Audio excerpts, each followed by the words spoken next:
क्या कोई शख्स इतना क्रूर हो सकता है कि वो लगातार 4 बच्चियों का खून कर दे, उसके बाद उनके शरीर के साथ टैम्पर करे, उनके शरीर के साथ सेक्सुअल अब्यूज़ करे और उसके बाद उनके शरीर को इसके बाद भी उनके शरीर के टुकड़े करके खा जाए। ये कहानी कुछ ऐसी है जो कि आपके रूह को झकझोर सकती है। बहुत ज़्यादा हॉरिफाइंग ये इंसिडेंट है और इतना ज़्यादा हॉरिफाइंग ये इंसिडेंट है कि जिस इंसान ने इस पूरे वारदात को अंजाम दिया, अंत में जाकर के कानून ने भी उसको फांसी की सज़ा ही सुनाई थी।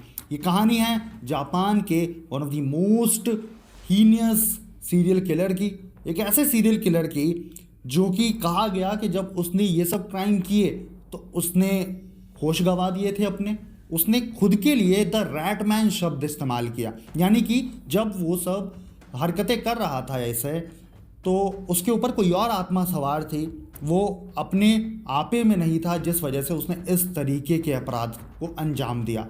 आखिर क्या है पूरी कहानी, किस तरीके से जापान के सीरियल किलर ने लगातार एक एक करके 4 बच्चियों के साथ सबसे पहले रेप किया, उसके बाद उनका खून किया, उसके बाद उनके शरीर के टुकड़ों को उसने खाया और अपने मन की तसल्ली को पूरा किया और उसके बाद कहीं जा कर के उसने उनके शरीर को फेंका।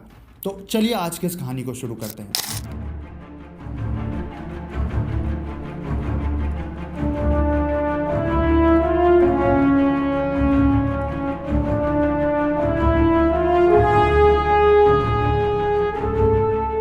इस कहानी के जो मेन किरदार होने वाले हैं उनका नाम है सुतोमू मियाजाकी।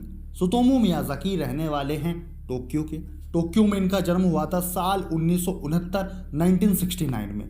बचपन से ही काफ़ी पढ़ने में ठीक ठाक थे, काफ़ी इनका परिवार भी समृद्ध था, खूब सारा इनके परिवार वालों के पास पैसा था, तो बचपन से ही हाईफाई स्कूल में पढ़ा करते थे।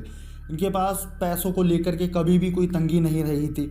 लेकिन शुरुआत से ही ना इनकी शरीर के अंदर एक बड़ी ख़राब चीज़ हुई थी। जब ये पैदा हुए थे तो इनके हाथ में कुछ इस तरीके की परेशानी इनको थी कि जैसे आप मेरी ये कलाई देख सकते हैं, इनकी कलाई के अंदर बहुत एक बड़ी दिक्कत ये थी कि इनकी कलाई एकदम जुड़ी हुई थी।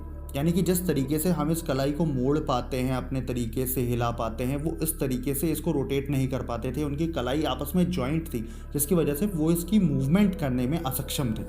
तो अब ये चीज़ उनको काफ़ी बुरा लगता था। बचपन से ही स्कूल में भी उनका मजाक उड़ाया जाता था, इसकी वजह से उनके ग्रुप के बच्चे, बच्चियाँ, लड़कियाँ ख़ास करके उनका काफ़ी ज़्यादा मजाक उड़ाया करती थी। अब इसको लेकर के ये काफ़ी ज़्यादा हताश रहा करते थे, डिप्रेशन में रहा करते थे। तो जैसे जैसे समय बीतता गया वैसे वैसे इन्होंने अपनी इस कमी को भूलने का प्रोसेस शुरू किया, चीज़ें सीखनी शुरू कर दी। लेकिन जैसे जैसे ये बड़े होना शुरू हुए, तकरीबन 14-15 साल की जब इनकी उम्र थी, उस दौरान इनको एक बुरी लत लगी। वो बुरी लत थी अश्लील फिल्में देखने की और अश्लील इमेजेस को देखने की और अश्लील हरकतों को करने की। तो अब जैसे जैसे उनको ये लत लगी तो ये लत बढ़ती गई, बढ़ती गई, बढ़ती गई, बढ़ती गई। वो एक गंदी मैगज़ीन को पढ़ते, उसके बाद उसको ख़त्म करते, दूसरी मैगज़ीन को पढ़ते, फिर तीसरी मैगज़ीन को पढ़ते, फिर चौथी मैगज़ीन को पढ़ते और इस तरीके से ये इनकी एक टाइप से हैबिट के अंदर आ चुकी थी। अब जिसकी वजह से इनके स्कूल में भी लगातार मार्क्स कम होने लगे थे। इनके बारे में एक चीज़ ये है कि सुतोमू अपने दादाजी के काफ़ी क्लोज थे, अपने पिता, माता, बहन सबसे ज़्यादा, लेकिन ये अपने दादाजी के क्लोज थे। उनको अपना बेस्ट फ्रेंड मानते थे और उन्हीं से अपनी हर चीज़ शेयर भी किया करते थे। तो सुतोमू और उनके दादाजी के बीच में एक काफ़ी अच्छी बॉन्डिंग है। ये कहानी में आगे आपको पता चलेगा कि आखिर क्यों मैं आपको ये चीज़ बता रहा हूँ। तो अब सुतोमू जो है अपनी ज़िंदगी को आगे बढ़ा रहे हैं, चला रहे हैं। अब उनके ग्रेड्स जो है वो गिरना शुरू हो चुके थे, उनके स्कूल में उनके मार्क्स गिरना शुरू हुए थे, जिसकी वजह से वो अपने हाई स्कूल को अच्छे मार्क्स से पास नहीं कर पाते हैं। बनना उनको टीचर था, बड़े होकर के पूरी दुनिया के अंदर अपना नाम कमाना था, अपने माता पिता का नाम करना था, लेकिन उसके मुताबिक वो काम नहीं कर रहे थे। वो अश्लील कृत्यों के अंदर इन्वॉल्व हो गए थे, जिसकी वजह से उनके मार्क्स गिरे और वो टीचर नहीं बन पाए। इसके बाद उन्होंने डिसाइड किया कि भाई वो फ़ोटोग्राफी से रिलेटेड कुछ चीज़ें सीखेंगे। सीखी भी, थोड़ी बहुत चीज़ें उन्होंने फ़ोटोग्राफी से रिलेटेड सीखी और इसके बाद एक बार फिर से उन्होंने 2 नंबर का काम करना शुरू कर दिया। वो किस तरीके से, मैं आपको बताता हूँ। खुद को एज अ फोटोग्राफर बता करके उन्होंने कई सारे मॉडल्स के फ़ोटोशूट कराए और फ़ोटोशूट कराने के बाद वो क्या करता था कि उन फ़ोटोज़ को देख करके वो जो है अश्लील चीज़ें किया करता था। उन फ़ोटोज़ को बेच दिया करता था और उसके बाद अपने मन के अंदर जो उसको चीज़ें आती थी वो उस तस्वीरों को देख करके किया करता था। अब मैगज़ीन वाला चीज़ था ही उसके साथ, वो भी चल रही थी। अब उसने ये एक नई चीज़ ऐड ऑन कर ली थी क्योंकि अब उसकी एज भी ठीक ठाक हो चुकी थी, वो एज अ फोटोग्राफर काम भी कर रहा था। अब ये चीज़ उन मॉडल्स को नहीं पता थी कि भाई उनकी तस्वीरों के साथ इस तरीके की चीज़ें हो रही हैं। वो लगातार अपना काम जारी रखता है, जैसे जैसे नई नई मॉडल्स आती उनके साथ फ़ोटोशूट करता, उनकी फ़ोटोज़ को लेता और उसके बाद अपनी मन की इच्छा उस तस्वीर को देख करके पूरी करता। तो अब ऐसे करते करते कई साल बीत चुके थे। 1969 में ये पैदा हुआ था, अब तकरीबन 1988 का साल आ चुका था। मई का महीना था और सब कुछ ऐसे ही चल रहा था, नॉर्मल चल रहा था, कोई बड़ी दिक्कत नहीं थी। उसके फिज़िकल समस्या भी अभी तक दूर नहीं हुई थी, वो हाथ वाली। तो इस दौरान उसके दादाजी गुजर जाते हैं। अब जब उसके दादाजी का देहांत होता है तो ये चीज़ उसके लिए काफ़ी सदमा देने वाला था और इस चीज़ से काफ़ी उसको धक्का लगता है, काफ़ी उसको शॉक लगता है, क्योंकि उसके दादाजी ही इकलौते ऐसे इंसान थे जो कि उसे ऐसा लगता था कि उसके बारे में अच्छा सोचते हैं, उसकी उनके साथ बॉन्डिंग अच्छी बनती है। तो अब वो भी इस दुनिया में नहीं रहे, तो इससे उसे काफ़ी ज़्यादा धक्का लगता है और जिसकी वजह से ऐसा भी कहा गया है ऑनलाइन रिसर्चेस में कि हाँ, उसकी मानसिक स्थिति भी इसकी वजह से काफ़ी ज़्यादा ख़राब होने लगी थी। अब इसमें कितनी सच्चाई है ये आपको आगे कहानी में पता चलेगा, इसलिए मैं कह रहा हूँ कि कहानी को एंड तक ज़रूर सुनें। तो अब इसकी वजह से उसको कहीं ना कहीं बहुत आघात लगा था। दादाजी की डेथ के बाद वो इतना ज़्यादा हिल चुका था कि उनकी जब शव को जलाया गया था तो उसके बाद जो राख होता है उस राख को उसने खा लिया था।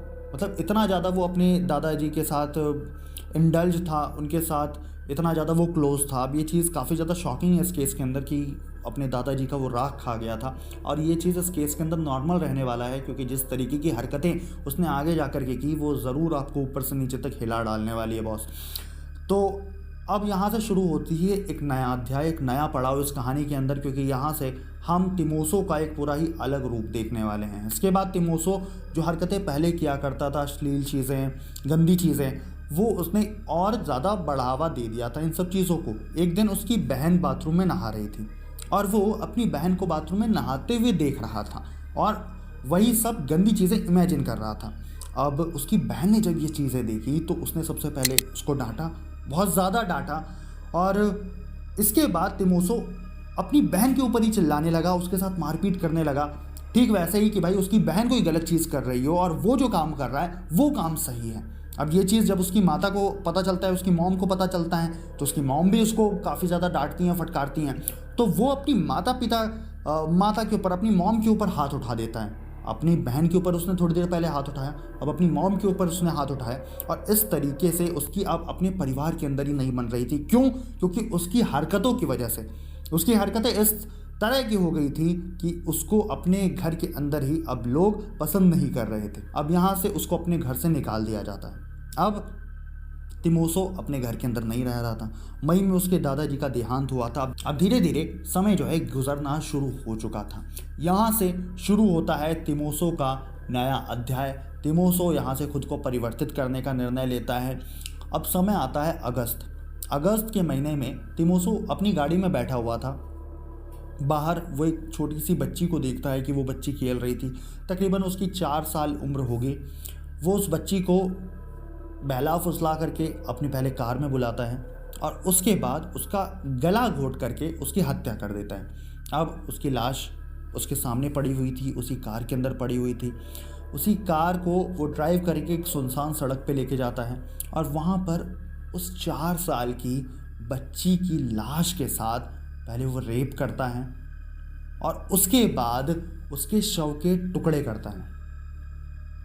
उसके टुकड़े करने के बाद कुछ पार्ट्स उसकी शव के, जैसे दांत हो गए, नाखून हो गए, कुछ उंगलियां हो गई, ऐसी चीज़ों को वो एक डब्बे में रखता है और एक पोस्ट कार्ड लेता है। उस पोस्ट कार्ड के ऊपर उस लड़की के बारे में कुछ चीज़ें लिखता है और उसके बाद उस पोस्ट कार्ड को उस बच्ची के घर के बाहर छोड़ करके आता है। अब सोचिए क्या माइंडसेट रही होगी इस अपराधी की जिसने इस तरीके की चीज़ एक छोटी बच्ची के साथ किया।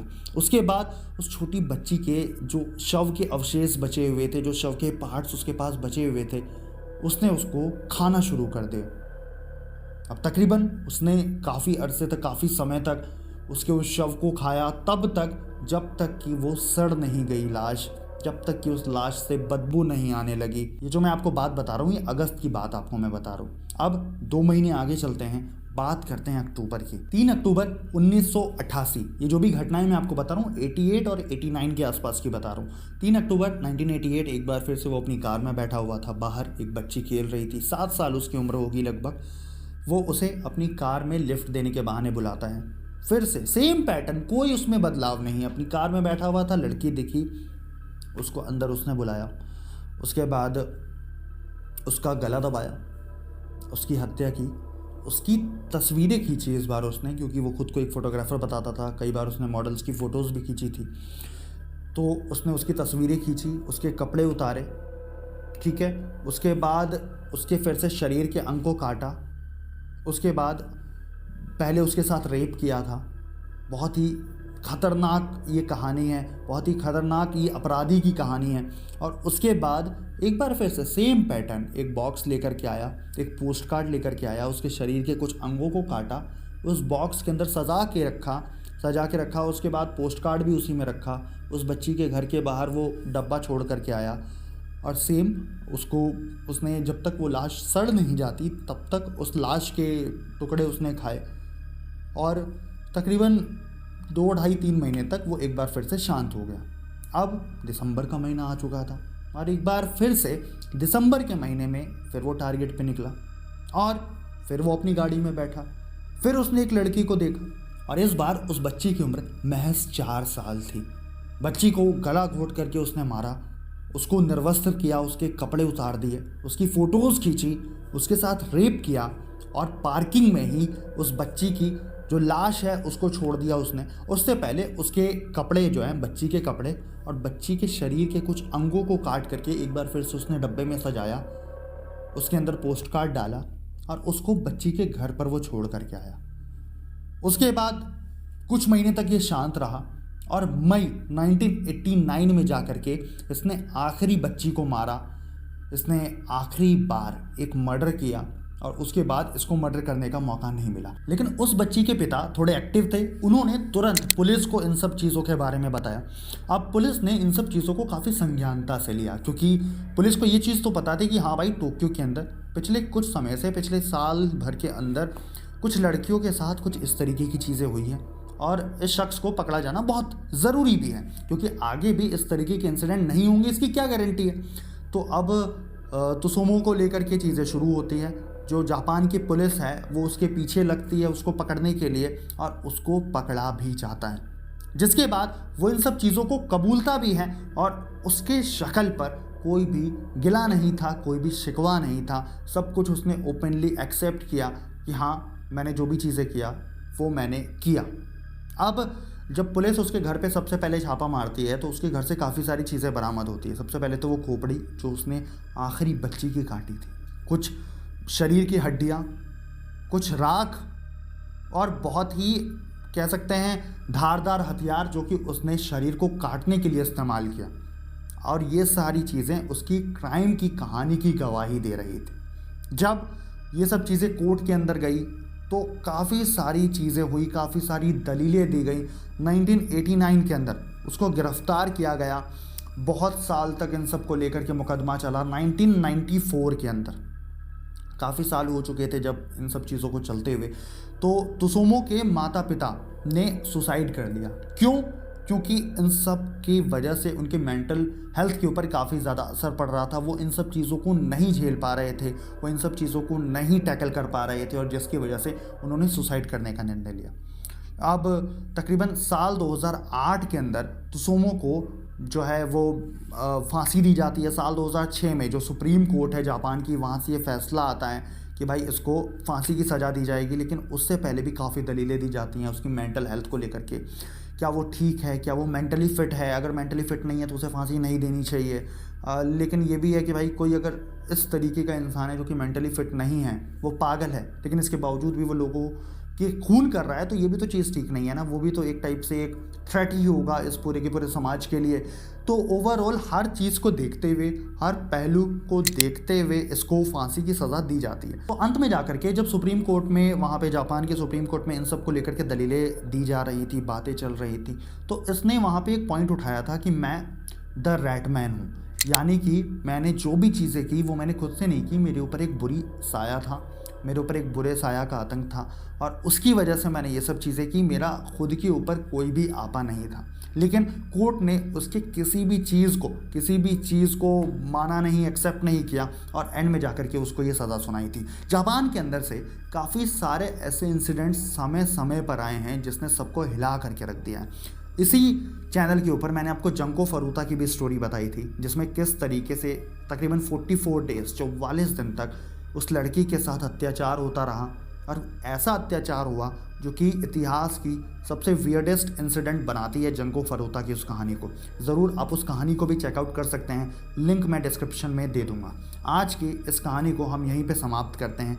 इस कहानी को लेकर के आपकी क्या राय है, आप क्या कहना चाहेंगे, आप ज़रूर कमेंट करके बता सकते हैं। बाकी आपकी कोई रिकमेंडेशन हो, जो कहानी आप सुनना चाहें, आप कमेंट करके बता सकते हैं। ऐसी और वीडियोस के लिए सब्सक्राइब करिए behind the crime by Ravi को।